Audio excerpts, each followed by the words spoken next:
DarkElf versus Nada, which is a fairly inconsequential match. Neither of these guys can qualify, unfortunately, and that's a bit sad.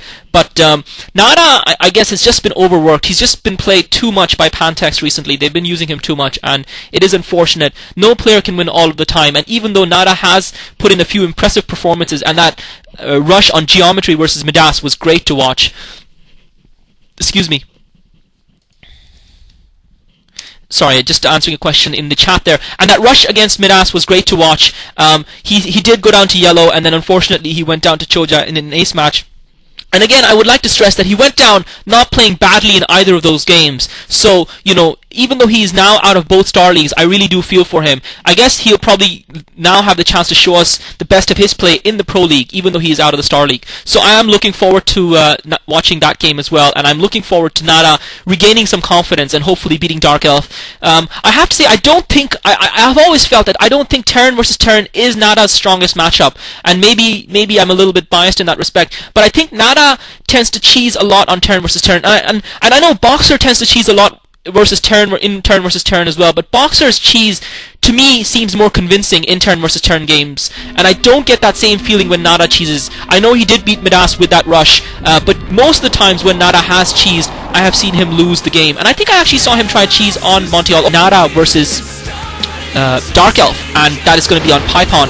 And as I've said, I absolutely love Python. I love Python. I want to have its babies, or I want Python to have my babies.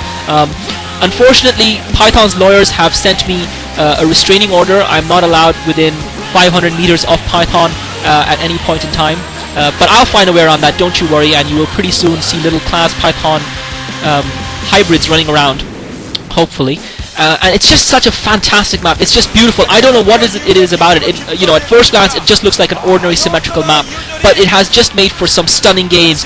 Boxer versus Flash, UUV versus Boxer, Savior versus UUV, Reach versus Justin. Every single game on this map that I have watched has been an absolute gem, and even though there is nothing on the line today between these two players, even though neither of these players can hope to qualify for the next round, I expect a fantastic game. Once again, here we go.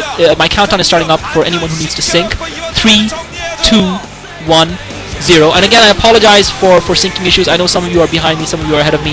As I said, there's nothing I can do about that. So Nada is in blue, and Flash, sorry, not Flash, DarkElf is in orange.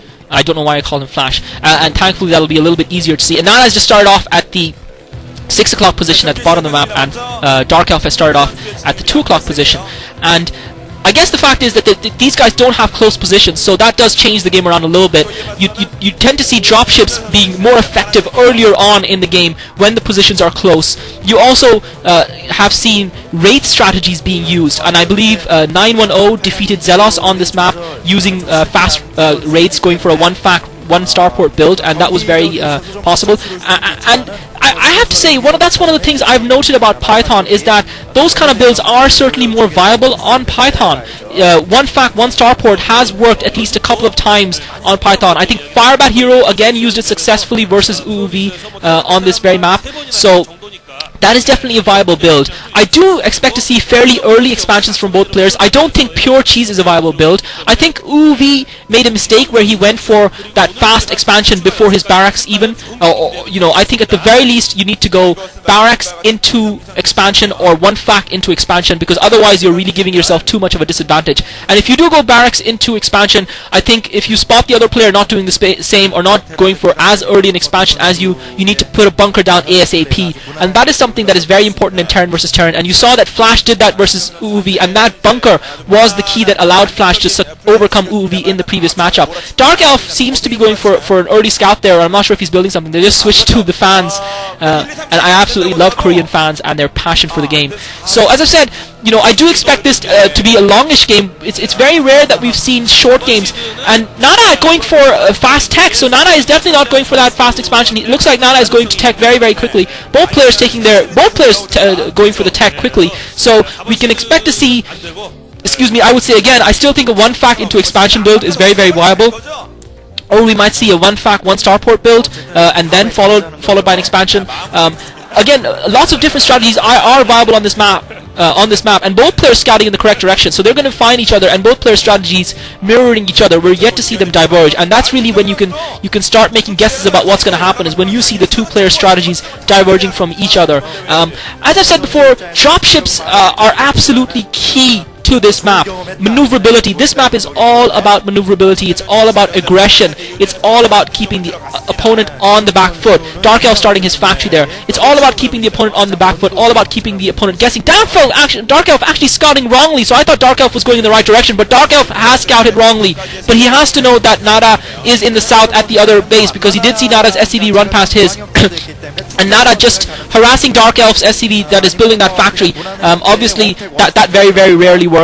It's only on a rare occasion that I've seen an SCV kill off another SCV in an opponent's base. So DarkElf is now going to go and scout in Nada's base, and he might not be able to scout. If Nada is smart, he would have blocked his ramp by now, and that's going to prevent DarkElf from scouting it. And Nada has got a marine on that ramp, and I think that should be sufficient to block DarkElf. Nada has two marines up there, so DarkElf is going to be denied the scout, so definitely Nada with the early information advantage in this game. Dropships are absolutely key on this map. We saw Boxer be behind against Flash and still come out on top, and Nada going for the machine shop, so Nada's going straight for the machine shop. It'll be interesting to see if DarkElf is going to do the same. Nada going for factory machine shop. I'm not sure if he started up a starport anywhere else yet, or if he's going to start a second factory now, but he's going for that early machine shop. And DarkElf is doing the same. DarkElf has put up the machine shop. He's also started his second factory. So both players going for very similar strategies at the moment. I think the fact that Nada doesn't seem to be building a second factory might suggest to me that he's going to be looking to start up that command center, that he's going to be looking to start up that expansion. And it does look like that. Nada's got that SCV on that ridge just above his natural there, and I would guess the purpose of that SCV is to start up his command center, and Nada now is starting up that Terran command center. So you can see the players' builds diverging here. You can see the divergence in strategy. Nada going for a 1-fac into command center build, and DarkElf going for the 1-fac for the 2-fac build. And the game obviously therefore is going to hinge on whether or not DarkElf can pressure Nada enough early on.